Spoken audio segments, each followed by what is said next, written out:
हरे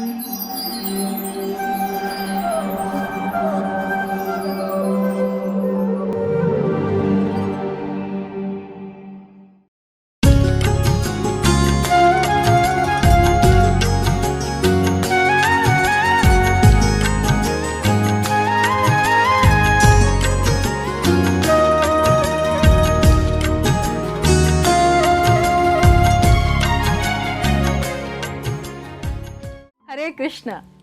आज इस कार्यक्रम में आप सभी का हार्दिक स्वागत है। आज हमारे वक्ता हैं श्रीमान प्रिय गोविंद प्रभु जी। प्रभु जी अंतर्राष्ट्रीय कृष्ण भावनामृत संघ इस्कॉन के संस्थापकाचार्य कृष्ण कृपा मूर्ति अभय चरणारविंद भक्ति वेदांत स्वामी श्रील प्रभुपाद के प्रिय शिष्य परम पूज्य राधानाथ स्वामी महाराज के दीक्षा प्राप्त शिष्य हैं। प्रभु जी सन 2007 में इस्कॉन के संपर्क में आए व सन 2013 में कृष्ण भावनामृत के प्रचार प्रसार हेतु उन्होंने ब्रह्मचर्य आश्रम स्वीकार किया।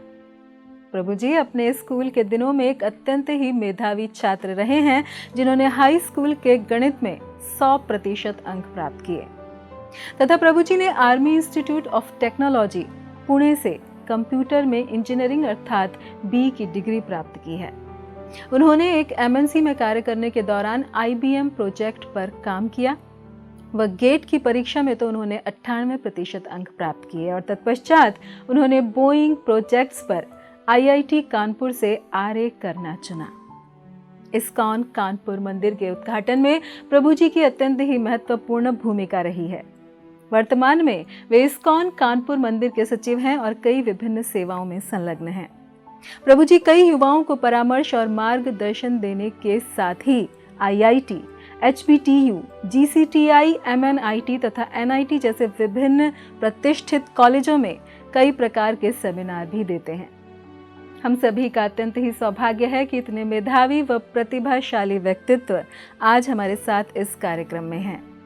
तो आइए इस सुअवसर का लाभ उठाते हैं व श्रवण करते हैं श्रीमान प्रिय गोविंद प्रभु जी के मुखारविंद से। धन्यवाद। हरे कृष्णा। ओम अज्ञानतिमिरन्धस्य ज्ञानाञ्जनशलाकया चक्षुरुन्मीलितं येन तस्मै श्रीगुरुवे नमः। हरे कृष्णा। आप सभी का पुनः एक बार स्वागत है श्री कृष्ण भगवान की वृंदावन लीलाओं की चर्चा में। हमने देखा कि किस प्रकार से भगवान ने छोटी सी अवस्था में इतने बड़े अर्जुन जो पेड़ थे जिनका नाम था नल कुबेर और मणिग्रीव, उनका उद्धार किया और कितने सुंदर तरीके से दामोदर लीला करी। और उसके पश्चात हमने देखा कि कैसे भगवान अनेकों अनेकों अपनी बाल्य लीलाएं कर रहे थे। जी हाँ, भगवान के जीवन में हम देखते हैं कि 1 से 5 साल की उम्र जो है वो बाल्य अवस्था कहलाती है, जिसमें भगवान ने अपनी बहुत सारी बाल्य लीलाएं करी और विशेष कर की अपने माता पिता यानी वात्सल्य जो भाव के साथ आदान प्रदान करने वाली लीलाएं वो करी। और उसके बाद 5 से 10 साल की उम्र को पौगंड अवस्था कहा जाता है, जब भगवान थोड़े खड़े हो गए और थोड़ा चलने लगे और फिर उन्होंने गोपों के साथ बहुत सारी लीलाएं करी। पहले उन्होंने सिर्फ और सिर्फ जो बछड़े थे उनको चढ़ाना शुरू किया और बाद में गायों को चढ़ाना शुरू किया।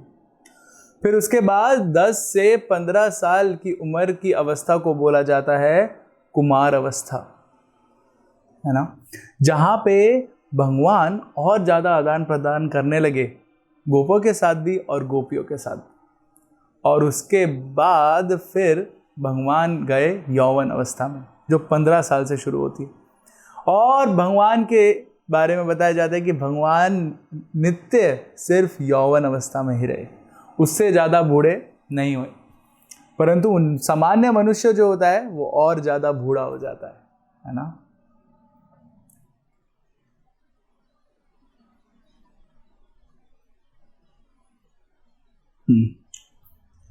और अब हम देखेंगे कि किस प्रकार से जब गोकुल में इतनी सारी समस्याएं आ रही थी और कंस मामा अपने बेटे को खेलने के लिए इतने सारे खिलौने भेज रहा था और कृष्ण सारे खिलौनों को तोड़ते जा रहे थे, तो वहाँ पे सारे जो व्रजवासी थे उसमें से उपनंद जो एक बहुत ही वृद्ध व्रजवासी से उनसे चर्चा करनी प्रारंभ करी नंद बाबा ने कि कैसे इतनी सारी विपदाएं आ रही हैं इस गोकुल में, इतने सारे राक्षस यहाँ पर आ रहे हैं और कैसे भला हम उन राक्षसों का सामना करेंगे।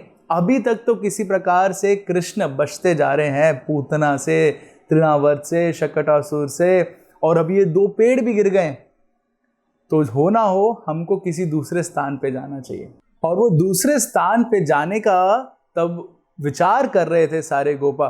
तो उसमें से उपनंद ने कहा कि एक स्थान है जहाँ पे हमको जाना चाहिए, और फिर उन्होंने वर्णन किया वृंदावन का।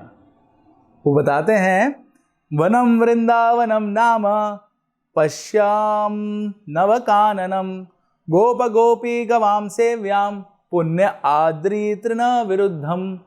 बहुत ही सुंदर प्रकार से बताते हैं कि एक वन है जिसका नाम है वृंदावन। ये वृंदावन कहाँ पर है? तो बताते हैं कि नंदीश्वर पर्वत और महावन, गोकुल महावन के बीच में ये वन है वृंदावन। इसमें खास बात क्या है? तो इसमें बताते हैं पशवयम नवकाननम, यानी ये जो पशु हैं हमारे, यानी गाय इत्यादि, इन सब के लिए बहुत ही नए नए प्रकार के जो घास वगैरह है वो उस जगह पे पाई जाती है, और हमारे पशु बहुत ज़्यादा खुश हो जाएंगे। देखिए चेतना है उनकी कि किस प्रकार से अपनी ही खुशी नहीं देख रहे हैं, बल्कि अपने साथ साथ जो भी उनके प्रजा में है उन सब की खुशी देख रहे हैं, और सबसे पहले अपने प्रजा में, और उसमें भी जो जानवर है उनकी खुशी देख रहे हैं। उसके बाद बोल रहे हैं गोप गोपी गवाम सेव्यम, जो गोपा है, जो गोपियां हैं, और गवाम सेव्यम मतलब जिनकी वो सेवा करते हैं, यानी वापस गाय वगैरह, उन सब के लिए बहुत उचित स्थान है। और वहाँ पे एक और विशेष चीज़ है, वो क्या है? पुण्य आद्री। पुण्य आद्री मतलब ऐसा एक पर्वत है जो बहुत पुण्य है, यानी गोवर्धन हिल। और फिर बोल रहे तृण विरुद्धम, और तृण यानी घास, बहुत सुंदर सुंदर प्रकार की घास वहाँ पे मिलती। तो ऐसा स्थान उन्होंने निर्धारित किया कि हमको गोकुल से वहाँ पे जाना चाहिए। अच्छा, नंद बाबा जब गए गोकुल से वृंदावन में, तो वहाँ पे नंद गांव में उन्होंने अपना निवास बनाया। अभी नंद गांव भी बहुत विशेष है। ये विशेष इस प्रकार से है क्योंकि हम सुनते हैं कि एक बार शिव जी, उन्होंने बहुत तपस्या करी। किसके लिए? सिर्फ इसके लिए कि वो भगवान कृष्ण की बाल्य लीलाएं और उनकी पौगंड लीलाएं, कुमार लीलाओं का साक्षात दर्शन कर सके। जी हाँ, ये जो लीलाओं का हम वर्णन सुन रहे हैं, चर्चा कर रहे हैं, ये लीलाएं हम देखते हैं कि किस प्रकार से शिव, ब्रह्मा, इंद्र, ये सब लोग भी भगवान की वो लीलाओं को देखना चाहते हैं, उनका आस्वादन करना चाहते हैं, क्योंकि भगवान की लीला है कुछ इस प्रकार से, इतनी मधुर लीला है कि किसी का भी मन मोह लेंगी। और एक और चर्चा आती है, जब भगवान गोकुल में थे तो वहाँ पे भी शिवजी गए थे, और शिवजी तो पहुँच गए अपनी बड़ी बड़ी दाढ़ी, बड़ी बड़ी जटाएं और त्रिशूल हाथ में लिए और गले में सांप लपेटा हुआ बाबा के रूप में वहाँ पे शेर की खाल पहने हुए पहुँच गए। और उनको पता चला कृष्ण का जन्म हुआ है तो कृष्ण का दर्शन लेना है। परंतु तब वहाँ पहुँचे तो सारी गोपियाँ डर गई, ये कौन आ रहा है? इतना देखने में तो बहुत ही ज़्यादा भयानक लग रहे थे शिव जी, और उन्होंने तुरंत अपने अपने दरवाज़ा बंद कर लिए। परंतु शिव जी वहाँ गए और उन्होंने बोला कि यहाँ पे लाला कान्हा का जन्म हुआ है, मेरे को उसके दर्शन करने। जैसी यशोदा माई को पता चला, यशोदा माई ने बोला ना ना ना ना, मैं ऐसे व्यक्ति के अपने कान्हा को दर्शन कराऊंगी, मेरा कान्हा रोने लगेगा और डर जाएगा, भयभीत हो जाएगा। तो बोला बाबा आप कृपया करके कुछ प्रसाद दीजिए और मेरे कान्हा को छोड़ दीजिए। लेकिन शिवजी मानने वाले कहाँ थे? वो वहीं पर ही बैठ गए और बैठे बैठे इंतजार करने लगे कि कब भगवान उनको दर्शन देंगे। वहीं पर ही भगवान को पता चला कि मेरे परम भक्त वैष्णवा नाम यथा शंभु शिव जी आए हैं। भगवान तुरंत वहां पे रोने लगे, और जब वो रोने लगे सारी गोपियां सोचने लगी क्या हो गया, भगवान को कैसे चुप कराया जाए, कुछ हाव भाव किसी भी चीज से चुप नहीं हो रहे हैं। तो उनके विचार में आया हो ना हो क्योंकि बाहर एक बाबा बैठा है, हमने उसको दर्शन नहीं लेने दिए इसलिए कृष्ण रो रहे हैं। तो यशोदा माई कृष्ण को अपनी गोद में लेके गई और शिव जी के दर्शन कराए। जैसे ही शिव जी ने दर्शन किए तुरंत प्रणाम किया कोटि कोटि, और भगवान कृष्ण भी हंसने लगे। ये देख के सारी गोपियां अचंभित रह गई और शिव जी ने बोला कि अब कृपया करके इस बालक को एक बार मेरी गोद में दे दो। यशोदा माई बोली ना ना ना, गोद में? आपके ऑलरेडी गले में तो सांप वगैरह है, गोद में दे दूंगी तो क्या होगा। परंतु बाद में यशोदा माई को लगा कि एक बार वापस पुनः अपराध नहीं करना चाहिए, और उन्होंने कृष्ण को शिव जी की गोद में दिया। और ये सुंदर दृश्य ऐसा बताते हैं कि इतना मधुर लग रहा था कि पूरे विश्व में हम देखते हैं कि कैसे संहार करने के लिए, कभी भी कुछ भी तबाही करनी है तो उसके लिए शिव जी बहुत प्रसिद्ध है, और कैसे उसी विश्व का अगर मेंटेनेंस करना है, उसको संभाल के रखना है, पालन करना है, तो भगवान फेमस है, कृष्ण फेमस है। और वो दोनों एक साथ जब थे तो इतना सुंदर वो दृश्य था। तो ऐसे शिव जी भी भगवान के दर्शन, भगवान की लीलाओं के लिए बहुत ज़्यादा उतावले रहते हैं, और इसलिए उन्होंने एक बार तपस्या करके ये वरदान मांगा कि मेरे को नंदीश्वर जो पर्वत है, यानी जो नंदी हिल है, वो बना दीजिए, और मैं वहाँ पे रहूँगा, और नंद बाबा मेरे ऊपर अपना पूरा राजमहल बनाएंगे, और वहाँ पर जब कृष्ण बलराम 24 घंटे मेरे ऊपर घूमते रहेंगे, मैं उनकी लीला का स्वादन करूँगा और भगवान की कृपा को प्राप्त करूँगा। तो ये ही विचार से भगवान शिव वहाँ पे पर्वत बन गए, और फिर सारे के सारे गोपागण सब लोग ने सोचा कि अभी हम गोकुल से जाएंगे वृंदावन, और वहाँ पे नंद गांव में रहना हम लोग प्रारंभ करेंगे।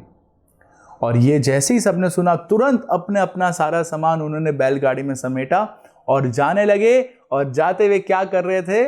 वही सो सारे ब्रजवासी करते हैं, वो है कृष्ण का गुणगान। कृष्ण और बलराम की सारी लीलाओं का वर्णन करने लगे, और उन्हीं जो लीलाओं का स्मरण करते करते वो आगे जाने लगे। और ये सारी लीलाओं का जब स्मरण चल रहा था, माता यशोदा और रोहिणी को अत्यंत आनंद आ रहा था, क्योंकि वो भी स्मरण कर रही थी किस प्रकार से वात्सल्य भाव में कृष्ण और बलराम ने उनके साथ आदान प्रदान किया है। और ऐसा ही सोचते सोचते वो लोगों ने वृंदावन में प्रवेश किया।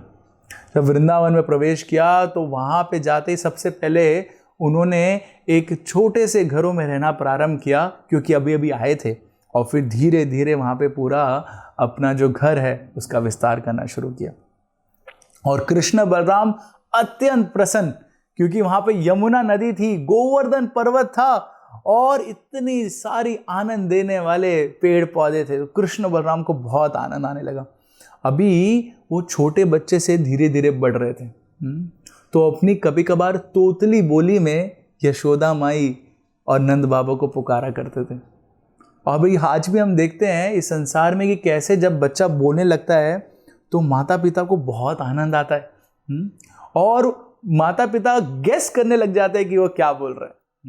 जैसे कभी कभार कुछ भक्तों के जो शिशु होते हैं वो बड़े होने लग जाते हैं, और उनके मुंह से निकलता है प प प, तो तुरंत माता पिता बोलते हैं प्रभुपाद बोल रहा है, प्रभुपाद। अभी उनको पता भी नहीं क्या बोल रहा है वो बालक, कभी उसके मुंह से निकलता है कृष्ण बोला उसने, है ना, तुरंत ऐसा बोलते हैं। तो वैसे ही यशोदा माई, नंद बाबा, रोहिणी बहुत ही ज़्यादा प्रसन्न हो रहे थे, तब कृष्ण अपनी तोतली बोली में कुछ कुछ बोला करते थे, और सारी गोपियाँ भी उनको अनेक अनेक कार्य देते थे। वो बोलती थी कृष्णा ये लेके आओ, तो कृष्ण लेके आते थे। कभी कोई गोपी बोलती कृष्ण ये लकड़ी लेके आओ, तो कृष्ण लकड़ी लेके आते थे। कभी कभार नंद बाबा बोलते थे मेरी खड़ाऊ लेके आओ, तो कृष्ण अपने सर के ऊपर नंद बाबा के पादुका रख के लेके आते थे। ऐसी मधुर लीलाएं भगवान ने किया। इसलिए जब हम ये सारी लीलाएं सुनते हैं और भगवान की ये मधुर लीलाओं के पीछे भगवान की महानता को नहीं जानते हैं, जो कि बताया गया कि कैसे भगवान पूर्ण पुरुषोत्तम भगवान है। ब्रह्मा जी भी कहते हैं ईश्वर परम कृष्ण सच्चिदानंद विग्रह अनादिरादिर गोविंद सर्व कारण कारणम। अगर हम ये सब नहीं देखते हैं तो क्या हो जाएगा, हम भगवान की बाल लीलाओं को समझ नहीं पाएंगे, और हो सकता है कि हम धोखा खा जाएं। इसलिए भगवान ने बोला है जन्म कर्म च मे दिव्यम, ये जो मेरा जन्म है और मेरा कर्म बहुत दिव्य है। और जो भक्त या जो भी व्यक्ति इस जन्म और कर्म को समझ जाएगा वो पुनः इस जगत में कभी भी जन्म नहीं लेगा। तो इस प्रकार से कृष्ण बलराम धीरे धीरे बड़े होने लगे और उनको उनके माता पिता छोड़ने लगे। किसके बीच में? तो बताते हैं बछड़ों के बीच में छोड़ने लगे, क्योंकि गाय तो अभी बड़ी थी और उनको डर था कि अगर गायों के बीच में छोड़ेंगे तो हो सकता है इनको कुछ हानि पहुंच जाए। लेकिन बछड़ों के बीच में कृष्ण और बलराम वहां पे खेलने लगे। अभी क्योंकि नंद बाबा के पास बहुत सारी गायें थी और बहुत सारे बछड़े थे, उसमें से कुछ ही बछड़ों और गाय के साथ कृष्ण बलराम खेलना प्रारंभ किया। और अनेकों अनेकों तब प्रकार से तब वो खेलते थे और उनकी मैया उनको वापस बुलाती थी प्रसाद के लिए, कभी कभार भोजन के लिए। तो वो लोग आते नहीं थे क्योंकि खेल में इतने मगन होते थे। और आजकल भी हम देखते हैं कैसे बच्चे पूरे रम जाते हैं खेल कूद में। लेकिन ये खेल का प्रारंभ कहाँ से हुआ? वो हुआ भगवान के धाम से, वृंदावन धाम से। जी हाँ, भगवान क्योंकि वहां पे खेला करते थे इसलिए यहाँ पे जो स्पोर्ट्स है वो इतने फेमस हो गए। अभी भगवान तो ओरिजिनल स्पोर्ट्स खेला करते थे, नेचुरल स्पोर्ट्स खेला करते थे और पूरा स्पोर्टिव स्पिरिट के साथ खेला करते थे। तो ऐसे बताते हैं कि किस प्रकार से कभी कभार वो अपनी बांसुरी बजा के, है ना, उसके द्वारा कुछ कुछ जो लीलाएं हैं वो करा करते थे। और उसके अलावा कृष्ण बलराम कभी कोई फल तोड़ना होता था पेड़ से, तो एक पत्थर में रस्सी बांध के उसको ऊपर फेंकते थे फल तोड़ने के लिए। और इस प्रकार से जब फल मिलता था बहुत आनंद लेते थे। कभी कभार कृष्ण बलराम क्या करते थे, वो फल थे बेल के फल या अमलकी के फल, इन फलों को लाके वर्ल्ड्स फर्स्ट फुटबॉल मैच खेला करते थे। अभी ऑफ कोर्स वो ऐसा फुटबॉल नहीं था जैसे यहाँ पे खेला जाता है। वहां पे हार जीत इंपॉर्टेंट नहीं थी, वहां पे महत्वपूर्ण क्या था कि कैसे कृष्ण और बलराम को आनंद मिल रहा है। अच्छा, कृष्ण बलराम के लिए भी यह महत्वपूर्ण था कि कैसे सारे गोपा को आनंद मिल रहा है। और इस प्रकार से भगवान ने अपने साख्य रस की लीलाओं का प्रारंभ करना शुरू किया वहीं पर ही नंदगांव में। और एक कभी कभार ऐसा बताते हैं कि वो कभी कभार कंबल ओढ़ के आते थे और अपने आप को भैंस बना लेते थे या बैल बना लेते थे। और फिर जब आते थे और आपस में लड़ाई करना शुरू कर देते, दो बैल कंबल ओढ़ के लड़ाई करते थे। अभी इस लड़ाई में जो भी एक दूसरे को मारते थे तो दूसरे गोपा उसके लिए बहुत ताली बजाते थे और बहुत प्रसन्न होते थे कि कैसे उसने उसको हरा दिया। परंतु हमेशा उनका भाव यही था कि कैसे दूसरे को मेरे को आनंद देना है। हमेशा भाव जो था वो यही भाव था। और कभी कभार वहाँ पे इतने सारे पंछी थे, मोर थे, उन सब की आवाज़ की नकल करते थे। वो यहाँ तक कि बताते हैं कि कैसे जब मोर बोलता तो वो भी बोलते थे और मोर भी सोचता था कि मेरे से अच्छा कौन बोल रहा है ना। कोयल बोलती थी तो वो भी कोयल की जैसे कू करते थे और वो सोचते थे कि मेरे से अच्छा कौन यहाँ पे बोल रहा है, क्योंकि भगवान तो एक्सपर्ट है हर एक चीज़ में। तो वैसे भगवान बहुत सारे अद्भुत अद्भुत प्रकार से वहाँ पे क्रीड़ा करते थे। और एक बार क्रीड़ा करते करते वो जब अपने बाकी बछड़ों के साथ थे तो भगवान ने देखा कि कैसे एक बछड़ा आ रहा है जो पहले कभी देखा नहीं गया है। और वो बछड़ा देखने में तो बहुत मासूम लग रहा है, परंतु भगवान क्या है, वो भगवान हृदय के अंदर की बात को जान लेते हैं। और भगवान कृष्ण को पता चल गया कि ये बछड़ा देखने में मासूम लग रहा है परंतु है ये बहुत बड़ा एक राक्षस। जी हाँ, तो भगवान को ये पता चला कि ये बहुत बड़ा एक राक्षस है और देखने में एकदम सरल दिख रहा है और कंस ने इसको भेजा है और हो ना हो ये सारे गोपा को हानि पहुंचा सकता है। तो भगवान ने फैसला किया कि मैं जाके उसका वध करूँगा। तो तुरंत भगवान खेलते ही खेलते सारे बछड़ों से दूर उस बछड़े के पास आ गए। और जैसे उस बछड़े के पास आए वो राक्षस भी समझ नहीं पाया असुर की क्या हो रहा है। भगवान ने तुरंत उसका पीछे से पूंछ पकड़ी और फिर उसके पैर पकड़े और उसको घुमाना शुरू कर दिया। और सबके सामने घुमाते घुमाते भी छोटे से कृष्ण उस जो असुर आया है जिसका नाम वत्सासुर है उसको घुमा रहे हैं और घुमाते घुमाते भगवान ने उसको एक पेड़ के ऊपर डाल दिया, जिस पेड़ का नाम था, जिसमें कपित के जो फल थे वो लगते थे। और जैसे ही वो असुर उस पेड़ के ऊपर गिरा, उस पेड़ से बहुत सारे फलों की वर्षा होने लगी और सारे गोपों ने देखा, अरे ये तो कपित के फल हैं, हमको प्राप्त हो गए, और तुरंत जाके उन्होंने उसको आस्वादन करना शुरू कर दिया। ऐसे बताते खट्टे मीठे फल थे वो, और बहुत उनको आनंद आने लगा और सब लोग बोलने लगे, वेल डन कृष्णा, इतना अच्छे तरीके से तुमने उस असुर को भी वध कर दिया। और ये जब हुआ वध तो सारे देवी देवता ऊपर से वर्षा करने लगे बहुत सारे फूलों की। तो ऐसा बताया जाता है कि ये असुर वत्सासुर वो ऐसा असुर क्यों बना था। तो उसका वर्णन आता है गर्ग संहिता में कि कैसे एक बार ये प्रमिला नाम का एक व्यक्ति था जो पुत्र था मुरु का, और ये एक बार खेलते खेलते गया कहाँ पे, वशिष्ठ मुनि के आश्रम में। और वशिष्ठ मुनि के आश्रम में जाके इसने उनकी एक गाय थी नंदिनी, उसको चुराने का प्रयास किया। तो नंदिनी बहुत क्रोधित हो गई और उन्होंने देखा कि किस प्रकार से ये ऐसी हरकतें कर रहा है। नंदिनी ने उसको श्राप दे दिया कि तुम देखने में बहुत भोले भाले लग रहे हो, लेकिन तुम्हारे अंदर आसुरी प्रवृत्ति है, तो तुमको मैं बछड़ा बनने का श्राप देती हूँ। और वो जो असुर था, वो जो प्रमिला नाम का व्यक्ति था, वो तुरंत एक बछड़ा बन गया। फिर उसके होश ठिकाने आए कि अरे मैंने ये अपराध कर दिया है। वो तुरंत जाके माफ़ी मांगने लगा और उन दोनों की परिक्रमा करने लगा, वशिष्ठ मुनि और नंदिनी गाय की। तो नंदिनी गाय ने उसको आशीर्वाद दिया कि जाओ, तुम्हारा वध होगा पूर्ण पुरुषोत्तम भगवान कृष्ण द्वारा।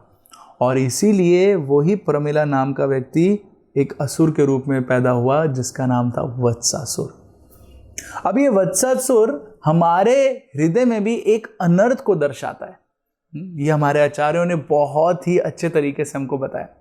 भक्ति विनोद ठाकुर बोलते हैं कि ये कौन सा अनर्थ है। तो ये अनर्थ है उस प्रकार का जिसमें कोई भक्त बहुत ही ज़्यादा बचपना जैसा हरकतें करेगा, बहुत ही मासूम है, और उसके मासूम होने के कारण कोई भी चालाक व्यक्ति उसको धोखा दे सकता है और वो बहुत सारे लोगों में विश्वास कर लेता है। हम देखते हैं कि आजकल अगर हमको ज्ञान अर्जित करना होता है तो हम एक प्रामाणिक स्रोत उसके बारे में ढूंढते हैं, परंतु कुछ वत्सासुर जैसे भोले भाले है ना भक्त होते हैं, जो क्या करते हैं वो ज्ञान अर्जित कहीं से भी कर लेते हैं बिना उसकी प्रामाणिकता को जाने। एक बार श्रील प्रभुपाद जी एक स्त्री से मिले और वो जब स्त्री उनके पास आई, उसने बोला, स्वामी जी मेरे गुरु बताते हैं कि किस प्रकार से जो कृष्ण है वो काले हैं और कृष्ण इतने महान हैं, पूर्ण पुरुषोत्तम है, उनकी विभूतियां इतनी महान हैं, उनकी शक्तियां इतनी दूर दूर तक फैली हैं कि हम कृष्ण को समझ नहीं सकते हैं। और उन्होंने भगवत गीता में लिखा है मेरे गुरु ने कि किस प्रकार से भगवान कृष्ण को समझा नहीं जा सकता है। तो प्रभुपाद ने ये सुना, प्रभुपाद तुरंत उसकी तरफ देखे और बोला कि अगर तुम्हारे गुरु कृष्ण को समझ नहीं सकते हैं तो फिर वो भगवत गीता कैसे लिख रहे है ना, क्योंकि भगवत गीता तो वही लिख सकता है जो सही में कृष्ण को समझ पाया है। तो इसलिए प्रभुपाद जी ने जब भगवत गीता का अनुवाद किया तो भगवत गीता में लिखा भगवत गीता यथा रूप, जैसे भगवान कृष्ण चाहते थे वैसा ही। तो भक्त को भी अपने जीवन में एकदम बचपन है जैसा सब कुछ स्वीकार नहीं करना चाहिए। उसको ये जानना चाहिए कौन सी प्रामाणिक स्रोत से मेरे को ये मिल रहा है और क्या वो सही में मेरे भक्ति जीवन में लाभदायक है कि नहीं। अन्यथा क्या होगा, अगर वो कुछ भी अपने भक्ति जीवन में स्वीकार करता रहेगा तो हो सकता है कि वो भगवान के करीब जाने के बजाय भगवान से दूर चले जाएगा।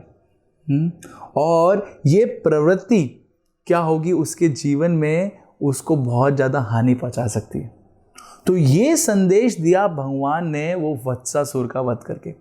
अभी जैसे उन्होंने ये वध किया तो सारी गोपियां जो छोटी छोटी थी उन्होंने बोला, कृष्ण हम तुमसे बात नहीं करेंगे क्योंकि तुमने अभी अभी एक बछड़े का वध कर दिया है, और गो हत्या, बछड़े की हत्या तो शास्त्रों में बहुत ही ज़्यादा उसकी अवहेलना की गई है, तो तुमको प्रायश्चित करना पड़ेगा। कृष्ण बोला, प्रायश्चित वो कैसे करेंगे? तो उन्होंने बोला, तुमको सारे के सारी पवित्र नदियों में स्नान करके आना पड़ेगा अभी कृष्ण बोले सारी पवित्र नदियों में कौन स्नान करने जाएगा। तो कृष्ण ने तुरंत क्या किया, बांडिर वन में ये लीला हो रही थी, वहां पे अपना वेणु लिया और उस वेणु को जमीन के अंदर डाला और जमीन के अंदर एक छेद कर दिया। और जैसी वो गड्ढा था जमीन के अंदर, वहां पे तुरंत सारी की सारी पवित्र नदियां वहां पे आने लगी और उन्होंने वो जो गड्ढा था उसको भर दिया और कृष्ण भगवान ने वहां पे स्नान किया और वो जो बहुत ही सुंदर सरोवर था उसका नाम पड़ गया वेणुकूप, जो आज भी बांडेर वन में मौजूद है और वहाँ पे बहुत सारे भक्त जाके स्नान करते हैं। ऐसा वर्णन आता है, ऐसा लोग भी कहते हैं व्रज के, कि अगर उस वेणुकूप में जाके कोई स्त्री स्नान करती है तो उसको पुत्र की प्राप्ति होती है। तो इस प्रकार से भगवान ने जो वो गो हत्या का जो पाप था, जो वत्सासुर को मारने के बाद उनको लगा था, उससे भी उन्होंने अपने आप को छुटकारा दे लिया। हालांकि भगवान को कभी पाप नहीं लगता है, परंतु लीला करने के लिए और एक कुंड की स्थापना करने के लिए भगवान ने ये सुंदर वेणुकूप का एक लीला रची।